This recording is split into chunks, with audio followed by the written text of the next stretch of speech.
Diagnóstico probable, nada más tendríamos que indagar en otros estudios como la ferritina y ya, lo que vimos anteriormente. Ok, entonces el diagnóstico más lógico es que tenga una anemia por deficiencia de hierro. ¿Por qué razón? Pues justamente porque tiene una anemia A regenerativa, típicamente la anemia por deficiencia de hierro es A regenerativa, es microcítica y es hipocrómica. El 80% de las anemias por deficiencia de hierro son de este tipo, microcíticas hipocrómicas. Recordar que el 20% restante pueden ser normo-normo. Y además tenemos anisocitosis es decir, es una anemia que, de acuerdo a la clasificación según el índice eh, que se denomina ADE, sería heterogénea. Entonces, pues como dice su compañero, ahorita no sé quién contestó, pero entonces los estudios que le tendríamos que hacer serían pues un perfil de hierro, ¿están de acuerdo? Y además, o bien una determinación de hierro sérico y una ferritina normal.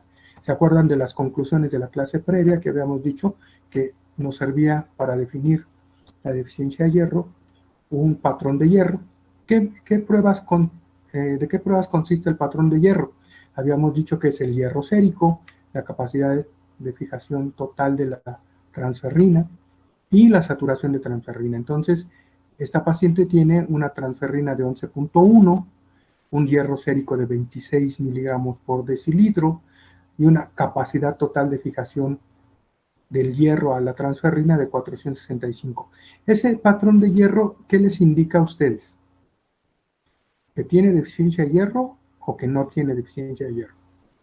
Pues aquí podemos ver que los almacenes de hierro pues están bien, entonces podría descartar, bueno, podría incluir otra causa que sería también anemia por enfermedades crónicas, pero no sé si tenga una enfermedad crónica la paciente, no sé si se mencionó o algo No, así. pues en la historia clínica de la paciente hay historia de enfermedad crónica. No me Al acuerdo. menos en lo que leímos, no. No. Ok, pero entonces, pero la pregunta que les hacía yo es, ¿el patrón de hierro le sugiere que tenga deficiencia de hierro? No, No. ¿Quién dice que sí? ¿Alguien dice que sí? ¿O todos dicen que no?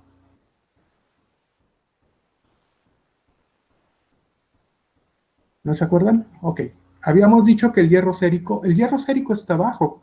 Habíamos dicho que el valor normal del hierro sérico es de 60. La saturación de transferrina está baja. Habíamos dicho que la saturación de transferrina mínima era de 15 y la capacidad total de fijación de la transferrina está elevada, es de 250 hasta 450. Pero aquí justamente les pongo yo en verde el dato de que la ferritina está normal. Y como dice su compañera, eso indica que aunque el patrón de hierro sugiere deficiencia de hierro, la ferritina, al menos las reservas de hierro están normales. Y como dice su compañera, bueno, ciertamente lo primero que tendríamos que investigar es si tiene o no una enfermedad crónica asociada. Y para eso entonces le pedimos una proteína C reactiva, ¿están de acuerdo? Pero la proteína C reactiva no la reportan normal. Entonces, ¿tendrá o no tendrá inflamación esta paciente? No, No. Ok, pero entonces debemos de pues seguir con el estudio de una no. paciente. Pues no, porque la proteína C reactiva está normal, ¿están de acuerdo? Entonces, como es no es tan facilito como una anemia por ausencia de hierro, entonces tenemos que seguir haciendo el estudio para descartar todas las demás causas que nos pudieran estar causando una anemia microcítica hipocrómica en este paciente. Entonces le hacemos un prótesis de sangre periférica y corroboramos que tiene anisocitosis, que tiene poiquilocitosis, que tiene hipocromía y un dato importante es que no tiene normoblastos. La presencia de normoblastos en la sangre periférica nos estaría indicando que la médula ósea está intentando mandar células más jóvenes a la sangre periférica, intentando resolver la hipoxia. Eso lo vemos en las anemias hemolíticas graves o en las neoplasias hematológicas. También decimos, bueno, es una mujer joven, entonces puede tener subyacente una enfermedad del tejido conectivo. Entonces le pedimos anticuerpos antinucleares que salen negativos, le pedimos anticuerpos anti-DNA que salen negativos, y C3 y C4 son normales, es decir, no está consumiendo complemento y al menos los anticuerpos que nos podrían indicar las enfermedades inmunológicas más comunes, como sería un lupus o una artritis reumatoide, y que pudieran estar ocultas, es decir, casi asintomáticas, están descartadas. La otra posibilidad es, ok, puede tener una talasemia. Entonces le pedimos una hemoglobina A2, le pedimos una electroforesis de hemoglobinas y nos reportan la hemoglobina A2 y la hemoglobina F normales. ¿Con eso qué hacemos? ¿Con eso qué descartamos? Talasemias. Descartamos que no tiene una talasemia, al menos que no tiene un rasgo de beta talasemia. Debemos recordar que una alfa talasemia solo la podemos descartar haciendo estudios moleculares específicos para buscar mutaciones o de lesiones en los genes de la alfa globina. Pero seguimos y vemos, bueno, a lo mejor tiene sangrado tubo digestivo. La endoscopía del tubo digestivo alto y la colonoscopía son normales. Entonces, ¿cómo ven ustedes hasta aquí este caso? ¿Siguen pensando que pueda tener deficiencia de hierro?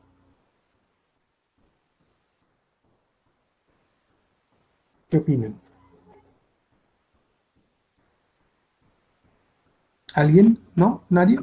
Pues podría ser, ¿no? Porque tiene el hierro sérico bajo y lo de la transferrina, que también dijo que está baja. O sea, independientemente de que la ferritina sea normal, podría estar como en etapas iniciales. Ok. ¿No podría tener como atrapamiento de hierro? Que el hierro no esté saliendo de los almacenes. La respuesta no tiene inflamación porque la proteína C reactiva está normal. Y sí, ciertamente podría, como dicen dos de tus compañeras. Es decir, bueno, sí tiene aunque la ferritina está normal, sí tiene algunos datos que me están indicando que tiene deficiencia de hierro, porque el hierro sérico está bajo y la capacidad total de fijación de la transferrina está baja. Es decir, de los diferentes compartimentos del hierro, el hierro de transporte no está totalmente saturado, que lo vemos con la saturación de la transferrina y con la capacidad total de fijación. Y el hierro que está circulando también está bajo, aunque el hierro de reserva parece estar normal. Pero no tiene las causas más comunes, es decir, no tiene una talasemia, no tiene inflamación crónica, no tiene una historia de una infección crónica. Entonces, seguimos. En la endoscopía, las biopsias de duodeno, de colon y de recto son normales. Entonces, ok, lo que tenemos que hacerle después de esto sería un aspirado de médula ósea. Ok, el aspirado de médula ósea es normal. Y en función de lo que alguna de tus compañeras, ¿quién fue quien contestó que sí posiblemente tenía deficiencia de hierro? Ok, pues entonces, ¿qué decidimos? Démosle un curso de hierro, ¿estamos de acuerdo? Entonces le dan a la paciente hierro oral y ácido fólico cada 24 horas por 6 meses. La fatiga se le quitó, pero la hemoglobina solo subió 0.6 gramos por decilitro. ¿Qué opinan de esa frase que le pongo aquí? O de esa sentencia. Remitió la fatiga, pero la hemoglobina solo subió 0.6 gramos. Si se acuerdan de la clase anterior, habíamos visto que con el puro aporte de hierro, la fatiga cede. ¿Eso qué indica? ¿Indica que necesita o que no necesita hierro? ¿Ustedes qué opinan? Que sí necesita. Que sí necesita. Sí. Aunque la hemoglobina subió 0.6 gramos por decilitro. Entonces aquí, ¿se acuerdan de la última una de las diapositivas últimas? Se las voy a regresar, permítanme. Aquí, esta. ¿Qué pasa si la hemoglobina no sube?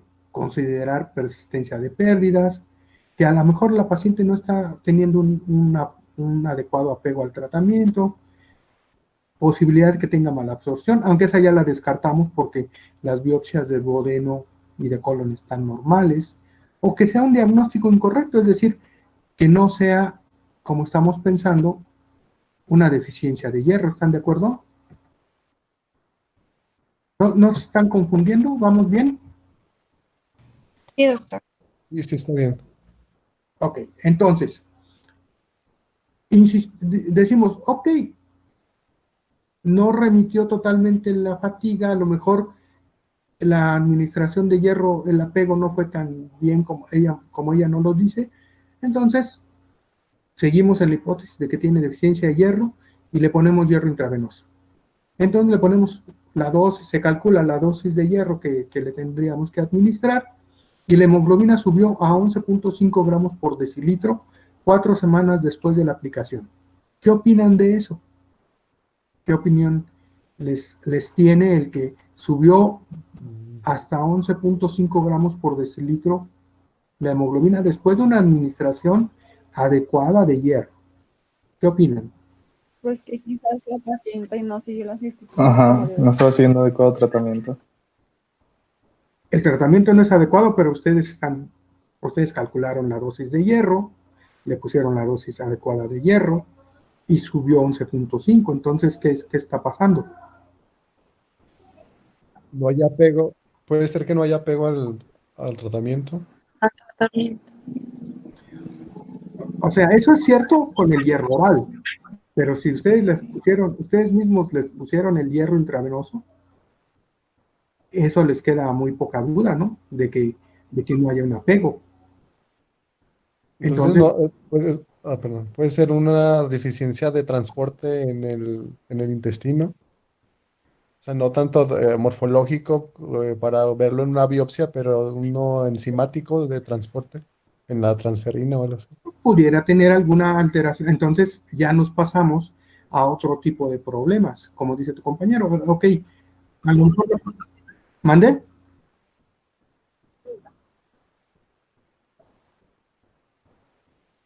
Exacto. Entonces Buscar otro diagnóstico. el diagnóstico puede estar equivocado. Entonces habría que buscar otro diagnóstico. Ok, entonces, ¿qué hicimos? Le extrajimos DNA genómico y seguimos según secuencias con unos primers diseñados por Finberg y Coles. Le hacemos una PCR y lo secuenciamos. Esta paciente, entonces, aquí podemos concluir, al menos clínicamente, que tiene una enfermedad en la que tiene deficiencia de hierro, pero es resistente al hierro. ¿Están de acuerdo? ¿Existe esa patología? Sí, se llama IRIDA. Es anemia por deficiencia de hierro, pero con resistencia al hierro intravenoso. Entonces, buscamos la secuencia de los genes y estos genes o estos primers están dirigidos a un gen que se llama TMPRSS6 o matriptasa. ¿Ustedes han oído hablar recientemente de esta enzima? ¿En algún lado? No en sus clases de hematología.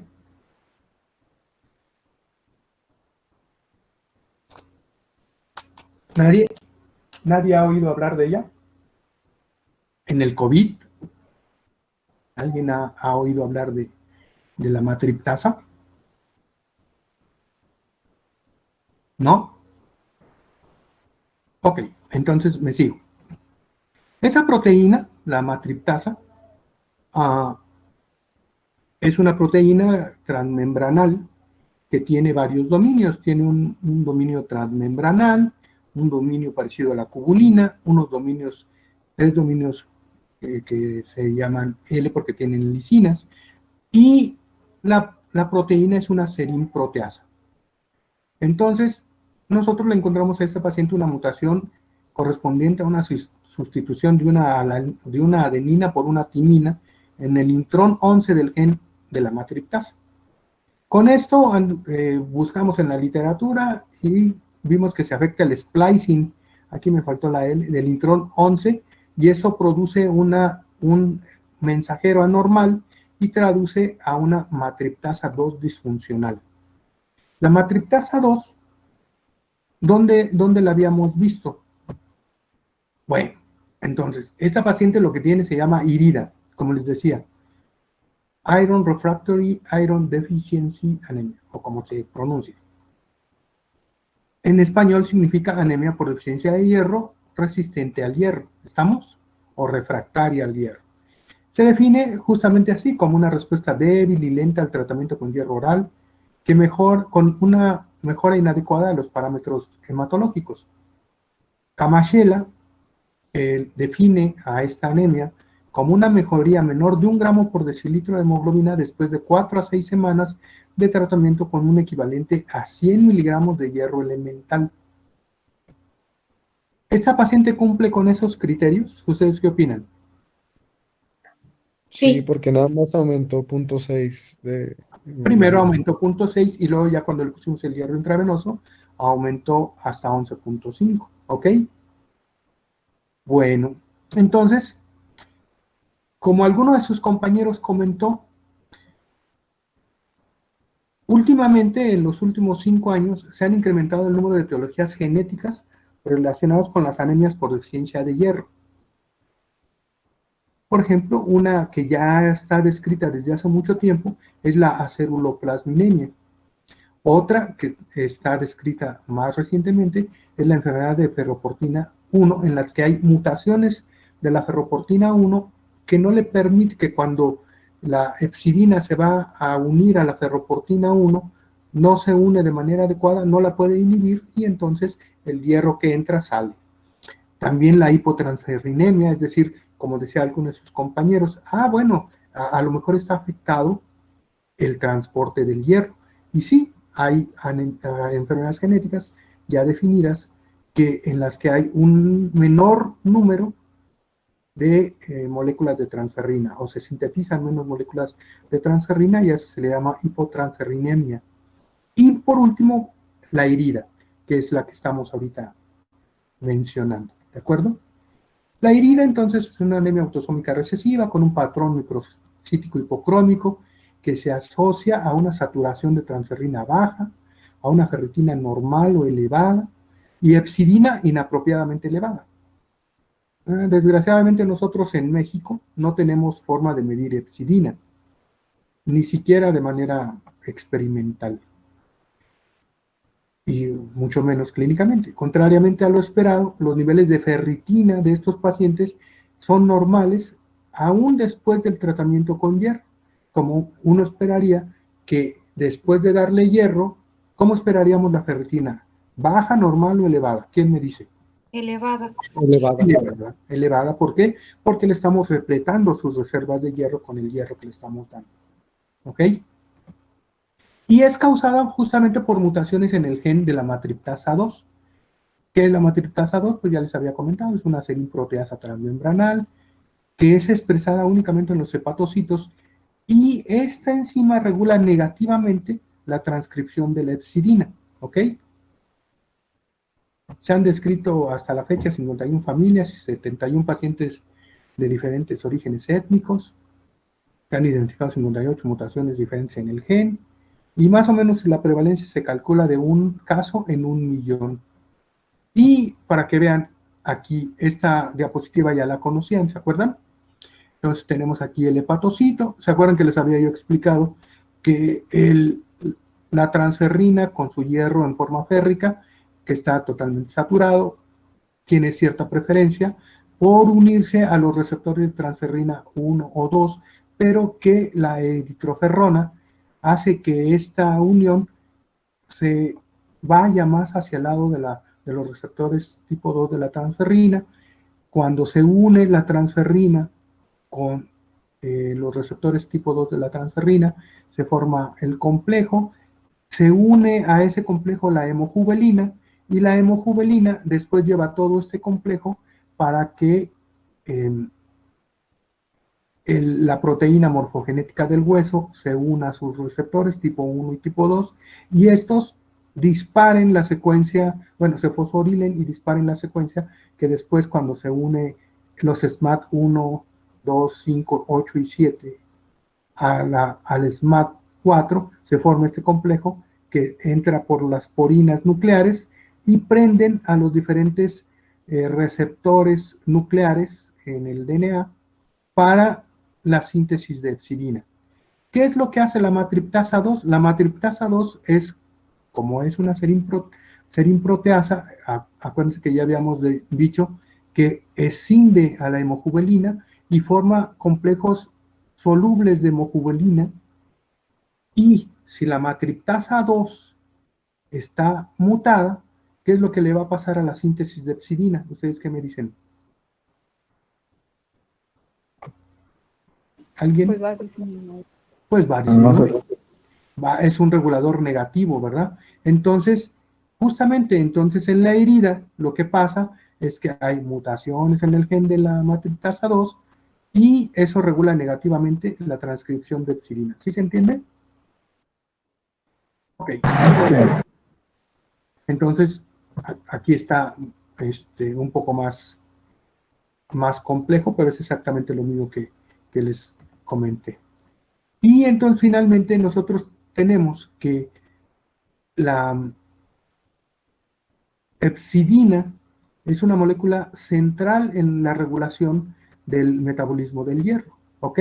Entonces, ya últimamente se han descrito, por ejemplo, padecimientos que son adenomas que producen epsidina, y entonces, si existe un adenoma que está produciendo en exceso epsidina, ¿ustedes qué esperarían que le pase a este paciente? ¿Tendrá anemia por deficiencia de hierro? Sí. Sí, ¿por qué? Porque la epsidina en exceso bloqueará a la ferroportina y la ferroportina de los enterocitos no pasará más hierro y del hierro que se absorbe de los alimentos y el macrófago no va a liberar al hierro porque hay un exceso de epsidina, ¿estamos de acuerdo? Entonces, ese paciente tendrá deficiencia, anemia por deficiencia de hierro. Justamente lo que les explico. Esto pasa en el enterocito y esto pasa en el macrófago. Y por ende, los niveles séricos de hierro bajan y la paciente tiene deficiencia de hierro. Al revés, si existe una disminución en la producción de epsidina, entonces la epsidina ya no bloquea la ferroportina, el hierro que viene de los alimentos pasa por el enterocito, pasa por la ferroportina, pasa al plasma, aumenta el hierro en plasma y el hierro de la eritrocatéresis que ingiere por la digestión de los eritrocitos viejos del macrófago, ese hierro pasa por la ferroportina, no existe quien lo inhiba, ni por ende esto nos puede dar un estado de sobrecarga de hierro. ¿Ok? ¿Sí se entiende? Sí. Ok, entonces, pues yo veo que ya, espero que ya con el asunto del hierro ya no tengamos tanto problema. Ahora, ¿qué pasa? ¿Qué pasa? Por ejemplo, esta partecita de aquí, ¿sí ven la flechita que estoy señalando? ¿Sí, verdad? Sí, sí se ve. Por ejemplo, si tenemos aquí un macrófago, tenemos un exceso de interleucina 6, un exceso de interleucina 6, del receptor de interleucina 6 en el hepatocito, se abre la vía de las STATs, se aumenta la síntesis de epsidina y entonces también en este estado podemos tener un exceso de epsidina. Este estado lo vemos nosotros en qué enfermedad. Un exceso de interleucina 6 de receptor y un exceso que da lugar a un exceso de epsidina. ¿En qué enfermedad? Lupus eritematoso o artritis reumatoide. O sea, en una anemia de enfermedad crónica, ¿están de acuerdo? Entonces, esta parte de la diapositiva nos explica eso. Muy bien, entonces, ¿qué es lo que hace la matriptasa 2? Inhibe la transcripción de epsidina, escinde al correceptor de la proteína de superficie de la proteína morfogenética del hueso, que es la hemojuvelina, como ya les expliqué, y con eso se atenúa la señalización hacia el núcleo y la expresión de la síntesis de epsidina. El tratamiento óptimo de esta enfermedad aún está indefinido. Ya sabemos que el hierro oral no es efectivo, debido a que no se absorbe. A veces darles vitamina C lleva a respuestas esporádicas y pues la solución de estos pacientes es darle hierro intravenoso, pero ya sabemos que la respuesta va a ser parcial. Y lo que sí sabemos es que la eritropoyetina no es útil, ¿ok? Entonces, ¿qué está en el futuro para el tratamiento experimental de esta enfermedad? Pues sí, ya conocemos que existe entonces un eje hierro, epsidina, ferroportina. Entonces, se han visto ya varios tipos de compuestos que disminuyen la epsidina o que incrementan la función de la ferroportina.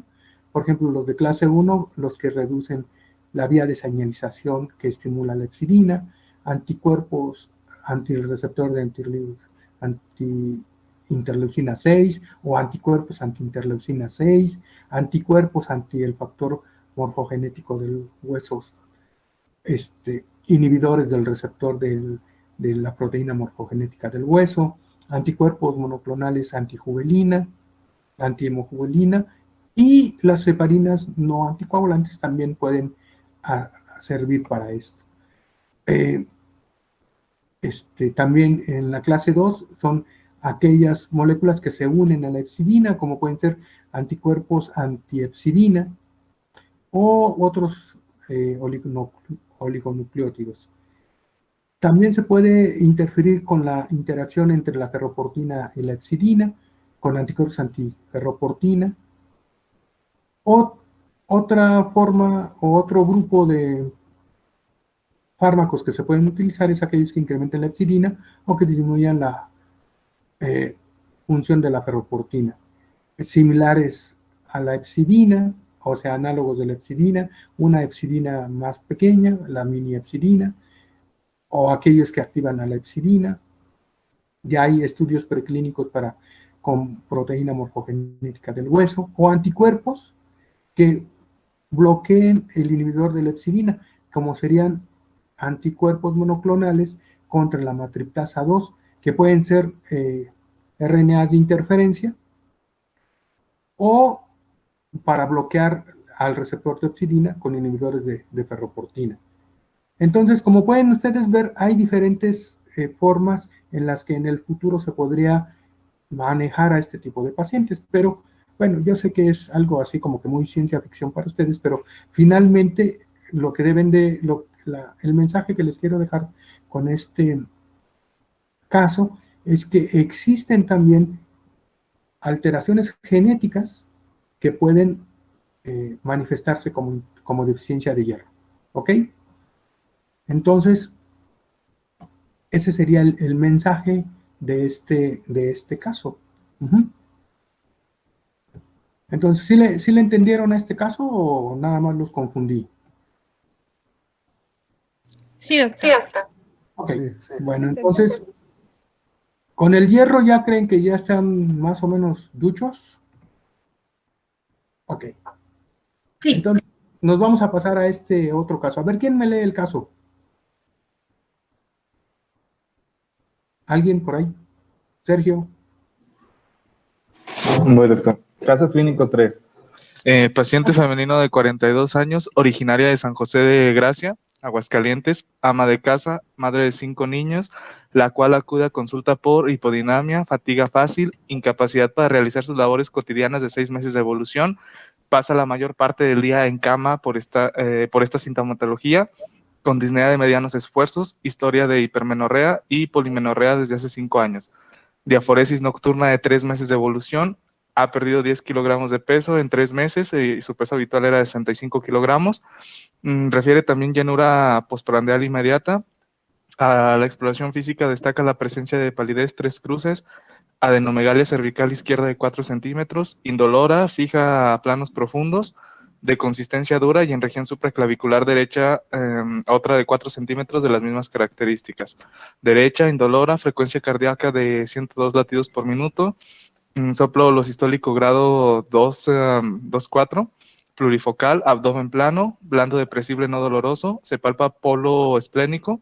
En la biometría hemática la hemoglobina es de 8 gramos sobre decilitro, hematocrito del 26%, volumen globular medio de 104 femtolitros, hematocrito, no era hemoglobina corpuscular media, perdón, de 26, amplitud de distribución eritrocitaria de 19, plaquetas de 255,000, leucocitos de 5.600 sobre milímetro cúbico, neutrófilos de 56%, linfocitos de 39%, monocitos del 4%, eosinófilos del 1%, reticulocitos del 32%, y es la deshidrogenasa láctica de 1824 miligramos sobre decilitro.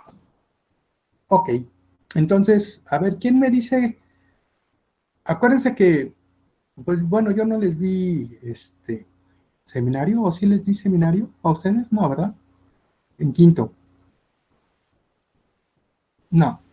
A nosotros Y no. el doctor Hugo Moreno, ¿no? Bueno, ok. ¿Cuáles serían aquí? Alguien me podría decir, ya sé que es un resumen de un caso clínico, pero siempre en un caso clínico tenemos que destacar lo que llamamos datos clave o datos pivote.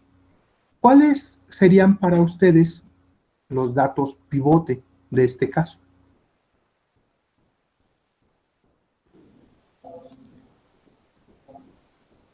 Ujú. La adenomegalia cervical. Ok. ¿Nada más? ¿Cuál otro?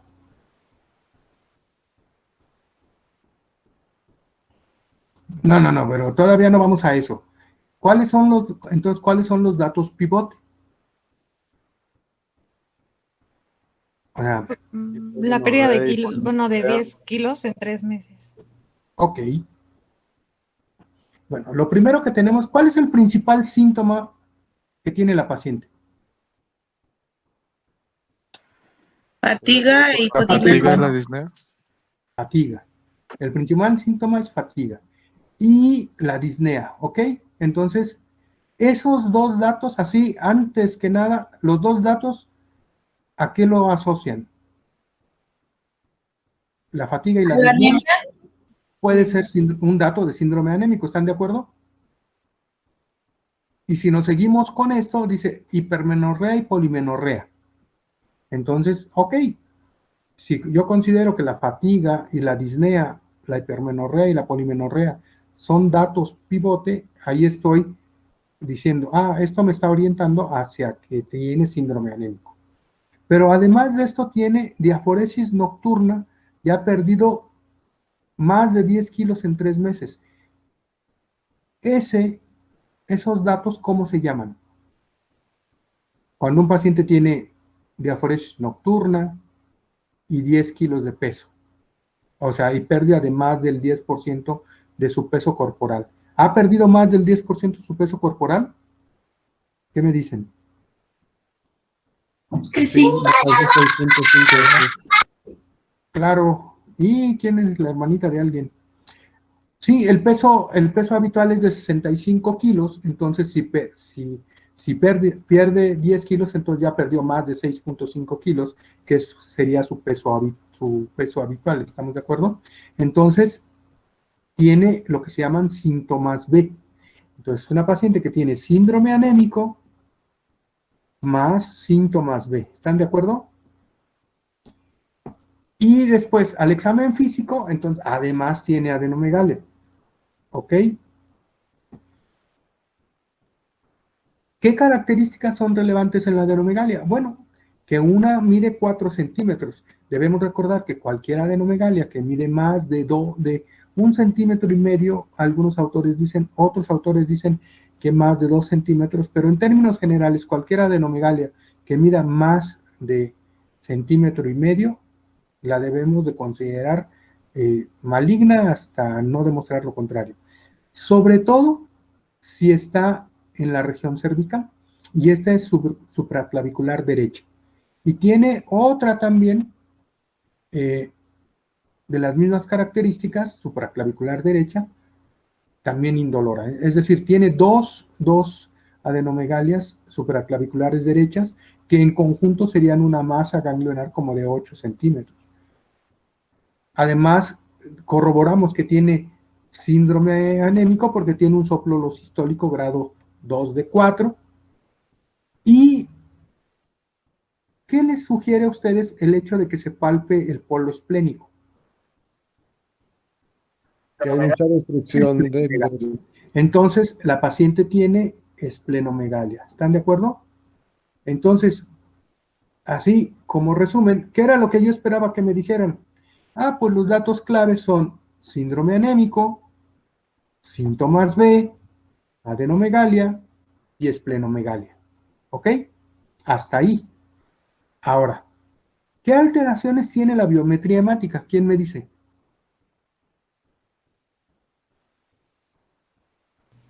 Pues la hemoglobina. Tiene anemia, ok. Ujú. ¿Qué tipo de anemia tiene?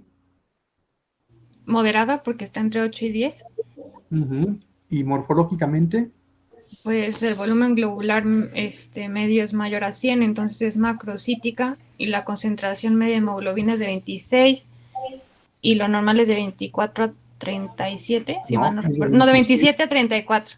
Exacto, entonces Entonces tiene hipocromía. es hipocrómica y tiene anisocitosis por el ancho de distribución eritrocitaria mayor a 15. Ok, ¿y qué otra cosa llama ahí poderosamente la atención? Los reticulocitos. Entonces tiene reticulocitosis, ok. Entonces tiene, además de los datos clínicos, tiene síndrome anémico, síntomas B, adenomegalia, esplenomegalia, reticulocitosis, ¿estamos de acuerdo? Anemia macrocítica, ¿están de acuerdo? Y además tiene una elevación importante de la deshidrogenasa láctica. La deshidrogenasa láctica se eleva en muchas condiciones, pero las dos condiciones más importantes en las que se eleva es cuando hay hemólisis y cuando hay linfoproliferación. ¿Están de acuerdo? Ok, entonces nos seguimos. Primera pregunta, ¿tiene anemia esta paciente? Pues ya me contestaron, sí tiene anemia. ¿Qué tipo de anemia tiene? Pues ya habíamos dicho que tiene una anemia microcítica hipocrómica. Para la edad, para la altura del lugar donde vive, ¿tiene anemia? Pues sí, porque el mínimo de edad debería de ser de 12.5. Los índices eritrocitarios, ya dijimos que tiene una anemia macrocítica. ¿Por qué? Porque el BGM está en más de 100 femtolitros y es hipocrómica porque tiene menos de 27 picogramos. Entonces, hasta ahí vamos bien. ¿Ok? Ahora, funcionalmente, ¿cómo es su anemia? Entonces tenemos que corregir los retis. Entonces los reticulocitos reportados son de 33, entre el hematocrito real que era de 26%, entre 45, nos da 18.48. Eso todavía lo tenemos que dividir entre 2, que son los retis corregidos entre 2, es 18.48 entre 2 y nos da 9.24. ¿Qué tipo de anemia tiene desde el punto de vista funcional? Regenerativa. Regenerativa. Entonces, en conclusión, es una paciente que tiene síndrome anémico, síntomas B, adenomegalia, esplenomegalia, reticulocitosis y una anemia regenerativa, ¿ok? Entonces, si tiene una anemia regenerativa o proliferativa, entonces, ¿qué debemos ver? Entonces, era lo que les preguntaba. ¿Qué tipo de anemia tiene esta paciente según la clasificación morfológica? Ya habíamos dicho. Macrocítica normocrómica, ¿no? Ok. Luego, desde el punto de vista funcional, proliferativa. ¿Están de acuerdo? Ok. ¿Tiene anisocitosis? Sí, tiene anisocitosis. ¿Por qué creen ustedes que tendrá anisocitosis? Por los reticulocitos. Ok. Entonces nos regresamos a la clasificación según el ADE, el volumen globular y el ADE. Entonces, ¿se acuerdan que habíamos dicho, ok, ¿qué tipo de anemia tiene? Ah, tiene una anemia de tipo microcítica. Con ADE aumentado, ¿qué posibilidades? Perdón, macrocítica, está aquí. Es macrocítica con el ADE aumentado. ¿Qué opciones tenemos? Anemia hemolítica con reticulocitos notable, deficiencia de vitamina B12 o de folatos. Entonces, ¿qué tiene esta paciente? ¿Quién me dice? Ok, tiene una anemia hemolítica inmune con reticulocitosis notable. ¿Cuál será la causa más probable de anemia que tiene esta paciente? Una beta-talasemia heterocigota, una anemia hemolítica inmune, una anemia de enfermedad crónica o una anemia por deficiencia de hierro. ¿Quién me dice? Política inmune. Hemolítica inmune. Ok, sería una anemia hemolítica inmune. ¿Y por qué creen que sería una anemia hemolítica inmune? Porque, pues primero es la causa más común de anemias hemolíticas, pero además debemos recordar que tenemos que investigar cuál es la causa de esa anemia hemolítica, ¿ok? ¿Qué estudios le pedirían? ¿quién me dice? Patrón de hierro, CUMS indirecto, CUMS directo, niveles séricos de vitamina B12 o de ácido fólico. ¿Qué prueba le pediríamos? Pues si ya dijimos que era hemolítica, pues el COMS directo. El CUMS directo para determinar si es una hemolítica hereditaria o es una hemolítica adquirida, ¿estamos? Ajá. Sabemos que el CUMS, si el CUMS es positivo, entonces, ¿qué nos dice? Que la anemia es inmune, ¿estamos de acuerdo? Tiene anticuerpo. Ah, sí, ujú. Exacto. Entonces, el CUMS directo fue positivo.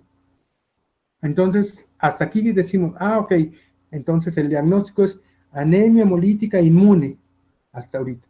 Ahora, dentro de las diferentes causas de anemias hemolíticas, entonces, ¿qué otros estudios le tendremos que pedir? Le pedimos complemento C3, complemento C4, factor reumatoide, anticuerpos antinucleares o anti-SM, anticuerpos antifactor intrínseco, crioglobulinas o PANCAS. Crioglobulinas. Crioglobulinas. Ay, me le puse crioglobulinas. Es crioglobulinas, perdón. Crioglobulinas, ¿por qué? ¿Qué descartarías pidiéndole crioglobulinas? Pues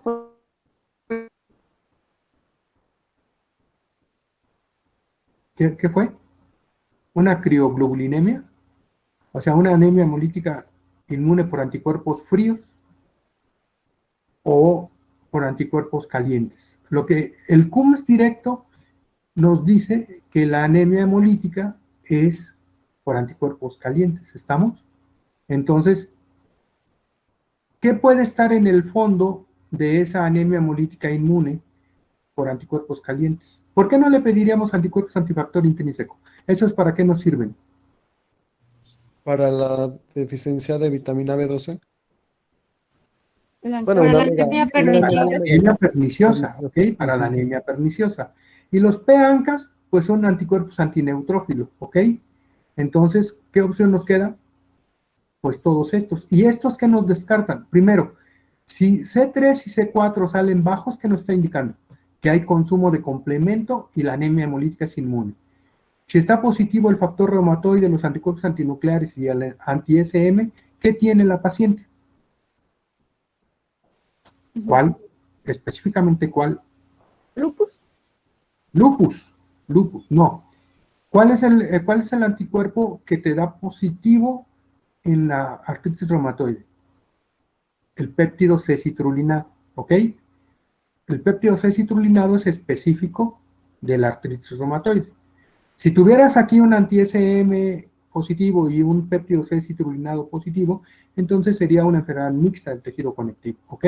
Pero bueno, eso lo vieron, supongo, que en reuma, ¿ok? Pero entonces, a lo que voy en este caso, ¿cómo explican toda la sintomatología de la paciente? Pues ahorita como menciona ya de C3 y C4 puede ser una paroxística nocturna por las disneas nocturnas y todo eso que presentaba la paciente. No. O sea, una hemoglobinuria paroxística nocturna, primero, o sea, sí te da hemoglobinuria nocturna. O sea, la hemoglobinuria es la que es nocturna.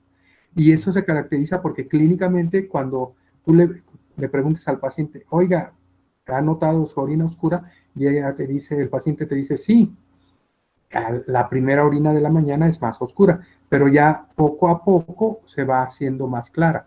Cuando un paciente te refiere hemoglobinuria o coluria, entonces debes de preguntarle al paciente eso, si es durante todo el tiempo, es decir, todas las orinas son del mismo color, son color manzanita o son color como la Coca-Cola o nada más la de la mañana. No, nada más la de la mañana. ¿Eso qué te está indicando? Te está indicando que la hemoglobinuria es más de predominio nocturno. Y entonces ahí sí sospechas un HPN, ¿ok? Ok, gracias. Pero aquí no, aquí tendríamos que ver. Es decir, aquí lo que tenemos que descartar es que todo paciente que tiene una anemia hemolítica inmune, en el fondo hay dos tipos de cosas. O un proceso linfoproliferativo entiéndase un linfoma, habitualmente Hodgkin o no Hodgkin, habitualmente el linfoma no Hodgkin o Hodgkin, o hay una enfermedad de tipo inmunológica, ¿ok? Entonces, ¿sí me van siguiendo? Sí, doctor. Bueno, Sí. entonces, C3 salió de 6 miligramos, C56, C4 de 56 miligramos por decilitro, el factor reumatoide negativo, los anticuerpos antinucleares negativos, el anti-SM negativo. ¿Cuál es su diagnóstico? A ver, opción A, anemia hemolítica inmune por anticuerpos fríos. Opción B, anemia hemolítica por anticuerpos calientes. C, anemia perniciosa. D, neutropenia autoinmune. ¿Quién me dice? ¿Por anticuerpos calientes? Por anticuerpos calientes. ¿Y cómo sabes que es por anticuerpos calientes? Primero por el CUMS, pero Por el además, concepto.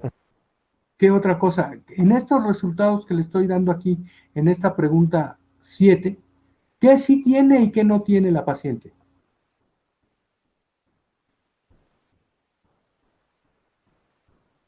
¿Quién me dice?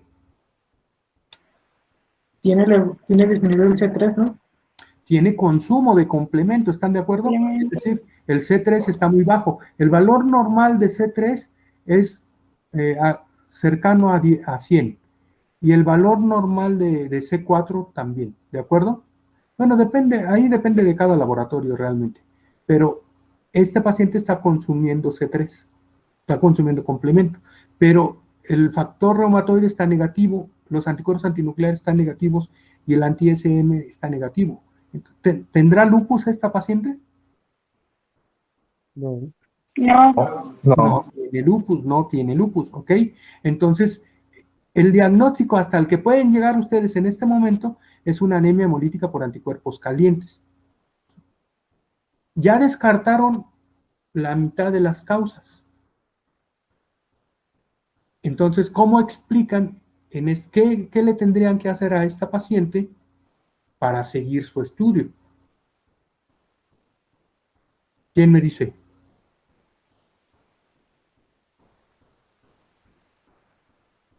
¿No se les ocurre nada? ¿No puede ser una biopsia? ¿Una biopsia de qué? Pues de los ganglios. Pues de los ganglios, ok. Entonces, ¿por qué?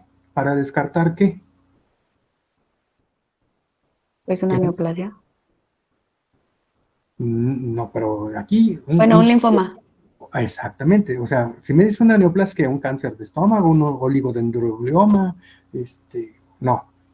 Aquí, si le vas a hacer una biopsia de ganglios linfáticos, entonces tendrías que descartar que no tenga preferentemente un linfoma. Ciertamente, tú puedes decir, es que a lo mejor tiene un cáncer de mama y tiene metástasis ganglionares o un cáncer de colon. Sí, pero el caso no es por ese lado. Estamos viendo, como les había yo dicho, si tiene una anemia hemolítica, es inmune y ya le descartamos que no tenga lupus o alguna enfermedad reumatológica, entonces buscamos la otra posibilidad que sería que no tenga un linfoma. Debemos recordar que hay linfomas que producen anticuerpos y de hecho hasta más o menos un 5 o 7% de los pacientes con linfoma pueden abrir con alteraciones inmunológicas, pueden abrir su linfoma como una anemia hemolítica inmune. ¿Ok? Y creo que ya la pregunta 8 entonces sería esa. ¿Tiene alguna otra enfermedad además de la anemia hemolítica? Pues sí, habría que descartar que no tenga un linfoma. ¿Estamos? Doctor, una pregunta, pero ese mecanismo no sería por anticuerpos fríos. Porque Es que yo leí que la anemia hemolítica inmune que causan los linfomas es por anticuerpos fríos. No. O sea, los linfomas pueden producir anemias hemolíticas por anticuerpos que pueden ser fríos o calientes. Las gamopatías monoclonales, por ejemplo, los linfomas foliculares de bajo grado pueden producir anemias hemolíticas por anticuerpos fríos. Las gamopatías, algunas neoplasias linfoproliferativas de linfos B que que se comportan como gamopatías monoclonales pueden ser por anticuerpos fríos, pero también pueden ser por anticuerpos calientes, ¿ok?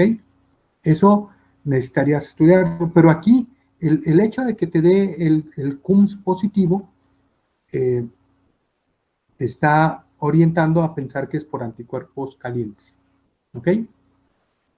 ¿Tipi? Sí, muchas gracias. Ok, ahora, ¿qué tratamiento le dan? Pulsos de metilprednisolona, vitamina B2 intramuscular, vitamina C oral o hierro oral. ¿Quién me dice? Los pulsos de metilprednisolona. Pues los pulsos de metilprednisolona. ¿Por qué? Porque tiene una anemia hemolítica de tipo inmune. ¿Estamos? Los anticuerpos,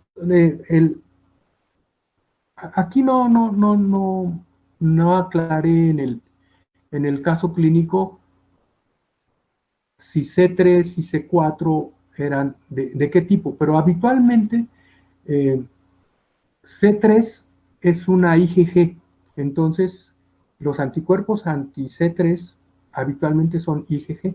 Por esa razón también se piensa que son más de tipo de anemias hemolíticas de tipo por anticuerpos calientes, porque los anticuerpos que son por crioglobulinemias habitualmente son anticuerpos anti-IgM, para quien me preguntó, ¿de acuerdo? Muy bien. Entonces, además del tratamiento de la anemia, ¿habrá que realizar alguna otra medida en esta paciente? Pues ya lo vimos. ¿Qué le haríamos? Una biopsia de ganglio. ¿Estamos de acuerdo? Muy bien. Entonces, ¿este caso le entendieron? Sí, doctor. ¿Sí? Ok. Sí, doctor. Bueno, ahora vamos con Yo otro. tengo una duda, doctor. Disculpe, nada más rápido. Al principio de las preguntas hizo de que en la anemia funcional la clasificación era regenerativa o proliferativa. Es que usted... Es lo mismo, aquí nada más me equivoqué en las opciones, pero es lo mismo, regenerativa y proliferativa es lo mismo. ok, ok, muy bien. Gracias. Muy bien. Entonces, ahora nos vamos a ir al caso clínico número 4, ¿ok? A ver, ¿quién me lo lee, por favor? Yo lo leo, doctor. Sale pues. Caso clínico 4. Mujer de 40 años de edad, originaria de Puebla, residente de Aguascalientes desde hace 20 años, casada, madre de 3 hijos, fue programada para colecistectomía. Los exámenes de laboratorio prequirúrgicos fueron hemoglobina de 9.5 gramos por decilitro, hematocrito de 29%, eritrocitos 4.6 por 10 a la 12. Su médico decidió posponer la cirugía y le indicó hierro oral y parenteral. 3 semanas después, sus exámenes de laboratorio fueron hemoglobina de 9.4 gramos por decilitro, hematocrito de 30%, eritrocitos 5 por 10 a la 12, leucocitos 7.3, ancho de distribución eritrocitaria 12%, diferencial normal, reticulocitos 2.5%, bilirrubina total de 0.5 gramos por decilitro, bilirrubina directa 0.1 miligramos por decilitro, indirecta 0.4 miligramos por litro, hierro sérico de 67 unidades, la fijación de transferrina 294, ferritina de 180 miligramos por decilitro y sangre oculta en heces negativa. Ok, muchas gracias. Entonces aquí, en resumen, ¿qué tenemos? Es una mujer, quinta década de la vida, que la van a operar de algo y le encuentran que anemia. ¿Estamos de acuerdo? ¿Qué tipo de anemia? Pues tiene una anemia, al menos es una anemia moderada, y en los demás exámenes de laboratorio, pues se ve que el paciente, el médico que la vio sospechó que tenía una anemia por deficiencia de hierro y por eso le indicó hierro oral para poder operarla. Dice, pues si normalmente los anestesiólogos piden que la hemoglobina mínima para una cirugía sea de 10, pues si le falta tantito hierro, de 9.5 a 10, pues no va a faltar demasiado. Entonces le indica hierro oral y además hierro intramuscular. Y después de eso, en lugar de mejorar, la hemoglobina disminuye. ¿Ok? Entonces, ¿qué pasa con esta paciente? Vamos a ver. ¿Tiene anemia? Pues ya dijimos que sí. ¿Estamos? ¿Qué tipo de anemia?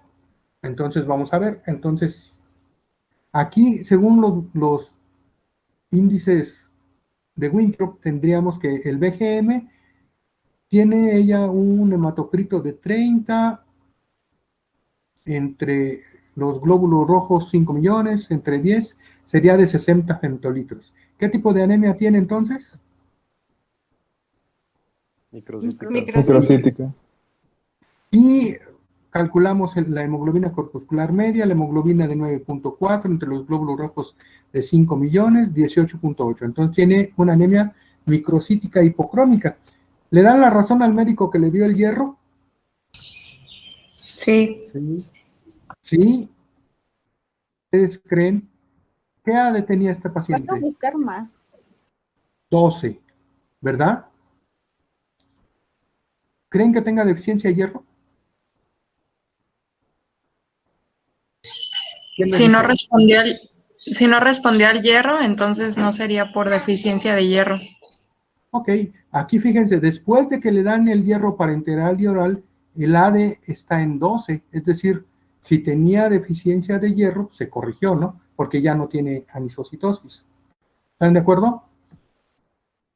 Bueno, la concentración de hemoglobina corpuscular media sería de 31.3.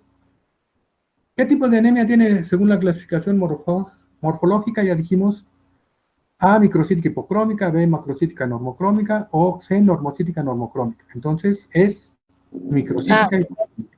A. Los reticulocitos que tenía. Entonces, reticulocitos reportados 2.5 por 30 sobre 45 igual a 0.66. Su índice de producción de retis de 0.33. Entonces tiene una anemia de tipo funcional ¿de cuál? ¿Regenerativa, proliferativa o regenerativa? A regenerativa. Regenerativa. Regenerativa, ok. Entonces nos regresamos a nuestro famoso cuadrito que ya nos sabemos.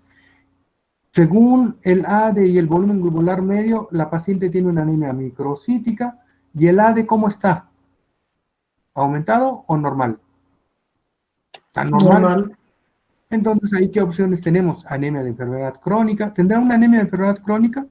Tenemos que investigarlo. O posibilidad talasemia heterocigota. Entonces, sobre esas posibilidades debemos pensar. Entonces, ¿qué tenemos que ir a hacer? Tenemos que ir de nuevo con la paciente y preguntarle, oiga, de manera intencionada, ¿de dónde es usted? Bueno, dice que sus abuelos provienen del norte de Europa, su papá y sus dos hermanas padecían anemia, una sobrina de ella también está siendo estudiada por anemia, y además a ella ya le habían dado varios tratamientos con hierro oral y parenteral, pero hasta donde sabía, nunca había tenido valores normales de hemoglobina.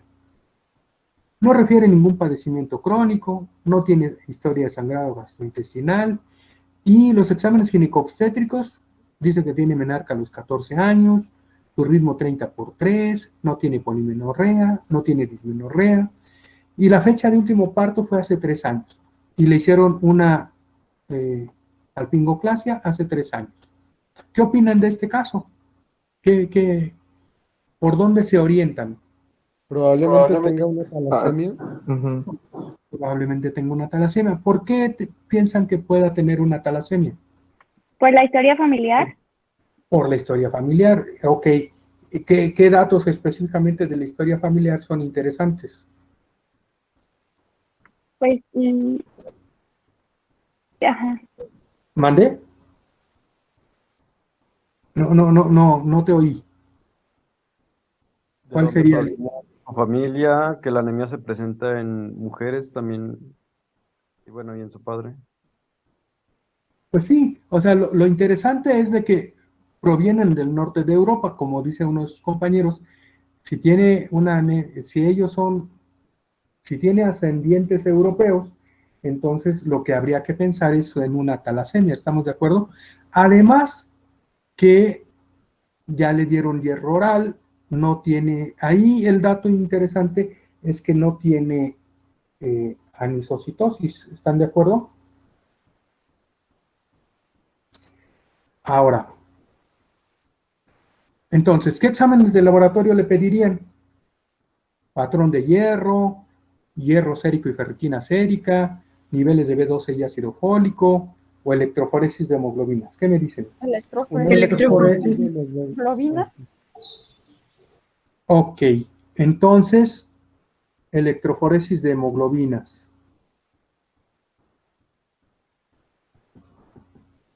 ¿Por qué? Porque estamos pensando que tenga una talasemia. ¿Están de acuerdo? ¿Qué otra cosa les interesaría a ustedes antes de seguir con el caso saber en este paciente? Vamos a regresarnos para acá.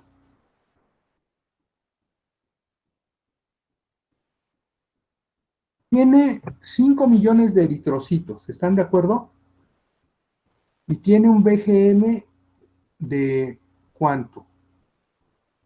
De 60. 60. Entonces, ¿qué dato les interesaría a ustedes saber con esos dos datos que les acabo de mencionar? ¿Qué buscarían?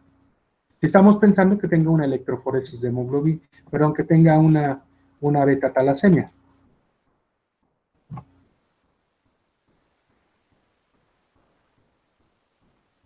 ¿No se acuerdan? Era una pregunta de las que les hice en los cuestionarios. Ok, entonces nos seguimos. La ferritina, 56 microgramos por decilitro, el hierro sérico 69 miligramos por decilitro, la capacidad total de fijación de erosión 78, el índice de saturación de 24%. ¿Tiene deficiencia de hierro? ¿Ese patrón de hierro qué les dice? Está normal. Está normal. ¿Y la ferritina qué les dice?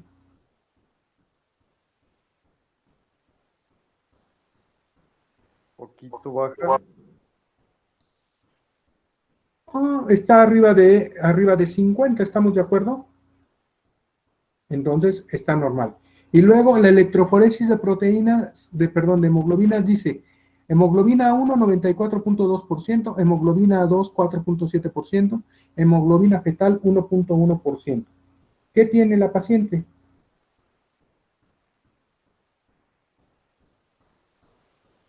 ¿Una beta-talasemia? Un rasgo de beta-talasemia, estamos. Entonces, ¿cuál es su diagnóstico? Anemia por deficiencia de hierro, anemia sideroblástica, alfa-talasemia o heterocigoto para beta-talasemia.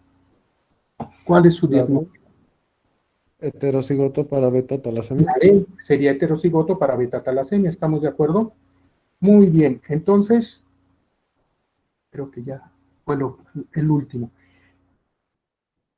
Entonces, ¿hasta aquí sí me entendieron? Ok, ahora, con el índice de... ¿Se acuerdan del índice de Messner? ¿Alguien se acuerda? ¿Qué es el índice de Messner? O de Menzer. ¿Era la relación del BCM sobre el encuentro de los eritrocitos? Ok, y en esta paciente, ¿cómo sería ese índice?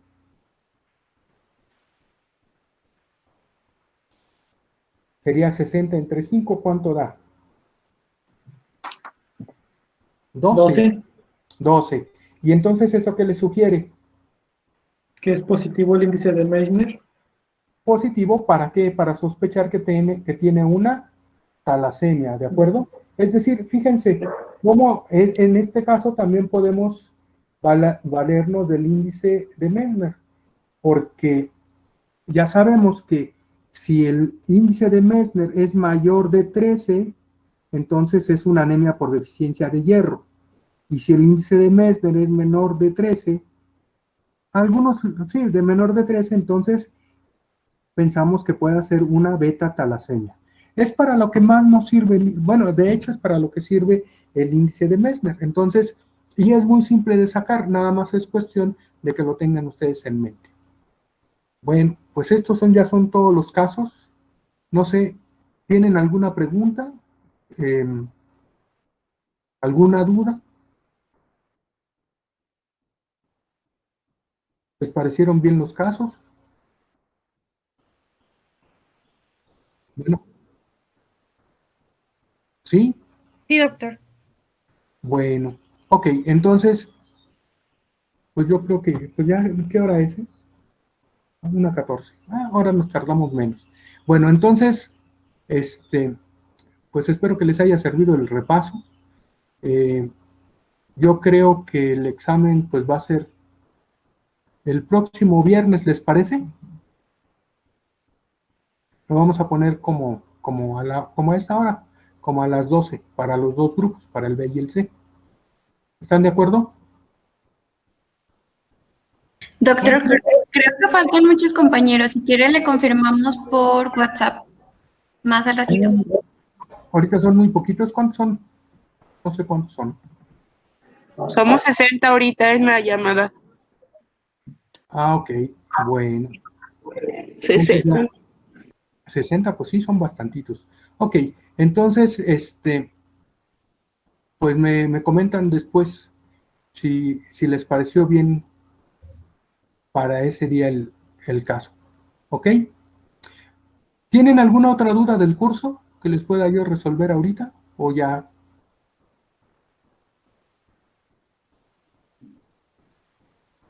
¿No? Ahí la dejamos.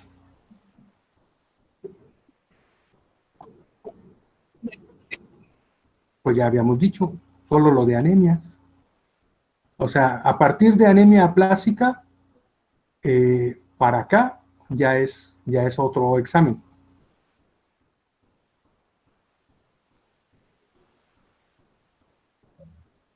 ¿También va a venir paroxística nocturna? Sí, también. Ok, Sí, anemia gracias. paroxística nocturna, sí.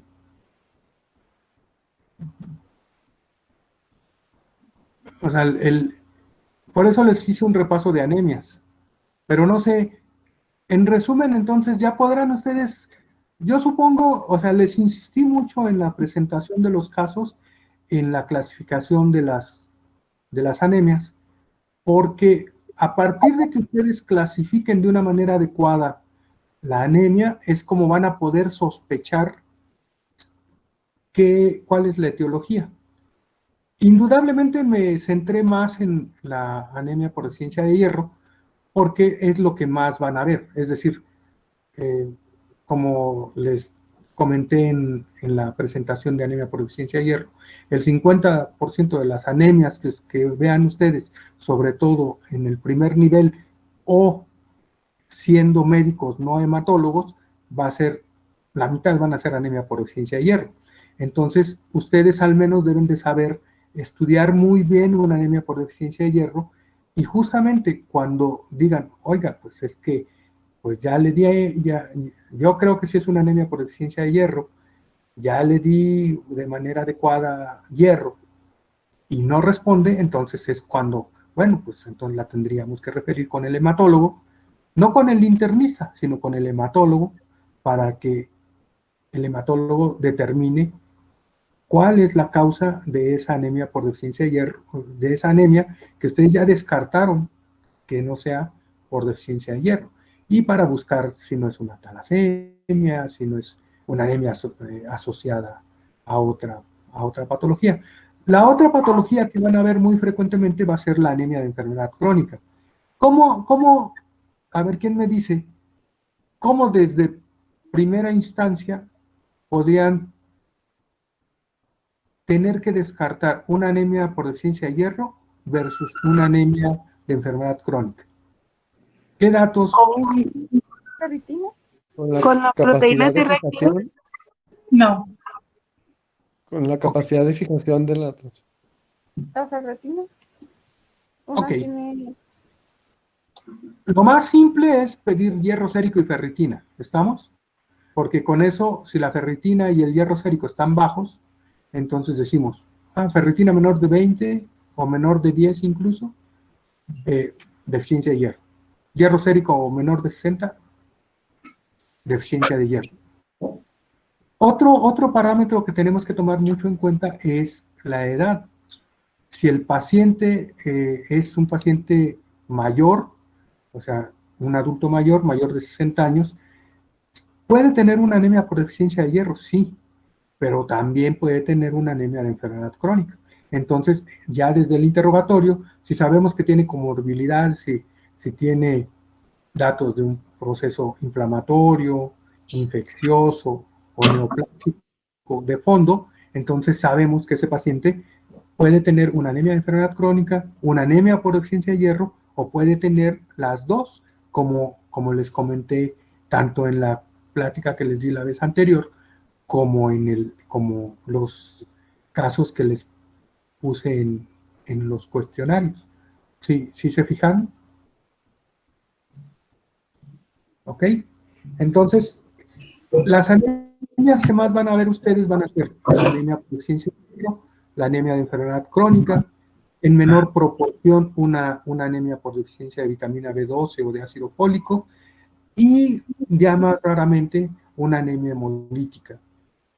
Y dentro de las anemias hemolíticas, pues dentro de las hereditarias, una talasemia o un rasgo de beta-talasemia es lo más común. O sea, también en algunos lugares de México se pueden encontrar anemias derpanocíticas, pero las anemias derpanocíticas las vamos a sospechar en pacientes que tengan antecedentes hereditarios de provenir de raza negra.